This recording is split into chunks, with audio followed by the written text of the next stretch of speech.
Bismillahirrahmanirrahim. Assalamualaikum warahmatullahi wabarakatuh. Perkenalkan, saya Muhammad Fatur Rahman BSD, NIM 21050404107 dari kelas B Angkatan 2021 Ilmu Hukum. Baiklah, pada video kali ini saya akan menyampaikan hasil analisis saya pada 5 putusan. Langsung saja kita masuk kepada putusan yang pertama, yaitu putusan nomor 141 garing PIT titik sus garing 2013 garing PN garing titik MGT. Pada putusan kali ini, Pengadilan Negeri Magetan yang mengadili perkara perdata dengan acara biasa pada pengadilan tingkat pertama menjatuhkan putusan sebagai berikut. Dalam perkara terdakwa, nama lengkap Marni bin Darmo Karman, tempat lahir Magetan, umur 41, jenis kelamin laki-laki, kebangsaan Indonesia, tempat tinggal Desa Goranggareng, Taji RT 5 RW 1, Kecamatan Guntur Nadi, Kabupaten Magetan, dan agama Islam. Jadi kronologinya pada kasus ini bahwa pada hari Sabtu tanggal 6 April 2013 sekitar pukul 10 waktu Indonesia Barat bertempat di toko milik terdakwa di Desa Taji RT 5 RW 1 Kecamatan Guntoradi Kabupaten Magetan, saksi bersama dengan saksi Edi telah mendatangi terdakwa karena menjual DVD bajakan. Selanjutnya, bahwa terdakwa menjual DVD bajakan di toko terdakwa di Desa Goranggareng Taji Kecamatan Guntoradi Kabupaten Magetan. Bahwa setelah menemukan barang bukti 55 kaset VCD atau DVD bajakan lalu dilakukan pemeriksaan terhadap terdakwa. Selanjutnya terdakwa menjual DVD bajakan tersebut dengan harga 5.000 sampai 10.000. Jadi, dalam kasus ini, terdakwa dengan sengaja menyiarkan, memamerkan, mengedarkan atau menjual kepada umum suatu ciptaan atau barang hasil pelanggaran hak cipta atau hak terkait sebagaimana dimaksud pada ayat 1, pelanggaran hak cipta atau hak terkait sebagaimana yang dimaksud pada ayat 1. Selanjutnya, putusan yang kedua, yaitu putusan nomor 1 garing PDT titik sus strip HKI garing 2019 garing PN SMG titik.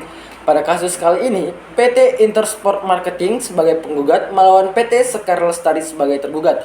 Dalam kasus ini, rangka kegiatan keolahragaan berskala internasional yakni FIFA World Cup Brazil tahun 2014, penggugat adalah penerima lisensi dari FIFA yang merupakan sebuah organisasi sepak bola internasional yang berkedudukan di Swiss untuk tayangan Piala Dunia di seluruh wilayah Republik Indonesia. Jadi hak media untuk tayangan FIFA World Cup Brazil tahun 2014 ini di wilayah Republik Indonesia. Di dalam realisasinya, penggugat telah memberikan sublisensi untuk tayangan terrestrial TV broadcaster, yaitu antara lain Antv dan TV One, sedangkan untuk tayangan yang berbayar atau pay TV broadcaster yaitu antara lain ke Kavision dan Viva Sky, dan internet mobile right ke Domikado. Jadi pada kasus kali ini, PT Tri Sekar Lestari menayangkan secara ilegal siaran FIFA World Cup Brazil tahun 2014 di area komersial Dermaga Keluarga Hotel tanpa izin dari PT Intersport Marketing selaku satu-satunya penerima lisensi dari FIFA untuk media right 2014 World Cup Brazil di seluruh wilayah Republik Indonesia.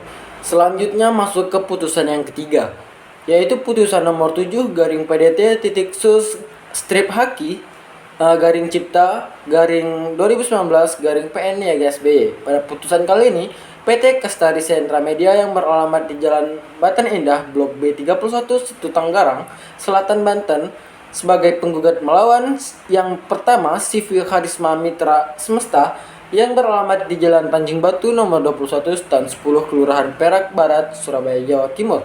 Dan tergugat kedua yaitu Toko Metro beralamat di Jalan Pertukangan nomor 10 Pasar Pagi, Jakarta Barat. Bahwa dalam kasus ini, CV Karisma Mitra Semesta dan Toko Metro telah melanggar hak cipta milik orang lain untuk kepentingan pribadi tanpa izin. Itu merupakan pelanggaran yang diatur dalam pasal 9 Undang-Undang Nomor 28 Tahun 2014 tentang hak cipta. Selanjutnya yaitu putusan yang keempat, yaitu putusan nomor 55 garing PK garing PDT strip haki garing 2013. Pada putusan kali ini, China First Pencil Company Ltd sebagai penggugat melawan Heri Sugiono sebagai tergugat. Dalam kasus ini, penggugat pemilik merek dagang Chunghua dan lukisan digunakan untuk produk-produk penggugat dan barang-barang dengan menggunakan merek tersebut telah beredar sejak lama di pasaran serta telah lama dikenal oleh masyarakat internasional dikarenakan segi kualitasnya yang baik. Jadi dalam kasus ini, penggugat telah mempunyai pendaftar merek Zonghua di daftar nomor 472072 untuk kelas 16 di Indonesia pada tanggal 21 Februari 2000 dan telah mengajukan permohonan pendaftaran merek ke pemerintah Republik Indonesia. Jadi selanjutnya, bahwa dalam kasus ini ada persamaan antara milik penggugat dan juga merek milik tergugat. Tersebut terlihat jelas dari pengucapan dan penulisannya. Jadi serta penempatannya, huruf kanji Cindanya karena sama-sama menggunakan kata Chonghua dan lukisan dan digunakan untuk barang yang sejenis. Berdasarkan ketentuan pasal 4 Undang-Undang Nomor 15 Tahun 2001 tentang merek, bahwa merek hanya dapat didaftarkan oleh pemilik yang beritikat baik dan merek terdapat persamaan pada pokoknya dengan merek terdaftar milik orang lain untuk barang sejenis tidak dapat didaftarkan secara berdampingan, bahwa terdaftarnya merek tergugat dilandasi adanya itikat buruk. Jadi dari tergugat, karena tergugat telah secara nyata berkeinginan untuk menjiplak, membonceng dan mendompleng keperkenalan merek penggugat yang sudah dikenal oleh mancanegara demi kepentingan usahanya, dan akan menyesatkan konsumen juga halayak ramai seolah-olah merek tersebut adalah milik tergugat. Untuk diketahui bahwa Heri Sugiono terinspirasi dengan keberadaan merek Chonghua dan lukisan, bahwa berdasarkan jurisprudensi tetap Mahkamah Agung Republik Indonesia dalam perkara Tancho menyatakan sebagai berikut: siapa yang berhak atas suatu merek, yaitu seseorang yang telah mendaftarkannya di Indonesia dengan itikat baik, maka akan diberikan perlindungan hukum. Tetapi jika pendaftar dilakukan dengan itikat yang buruk, maka tidak akan dapat diberikan secara perlindungan hukum. Berpegang pada jurisprudensi tersebut di atas, junto pasal 3 Undang-Undang Nomor 15 Tahun 2001 tentang merek, maka penggugat sebagai pendaftar yang beritikat baik dan pemegang merek Chonghua dan lukisan yang sudah terkenal di mancanegara sangatlah patut dan adil untuk mendapatkan perlindungan hukum.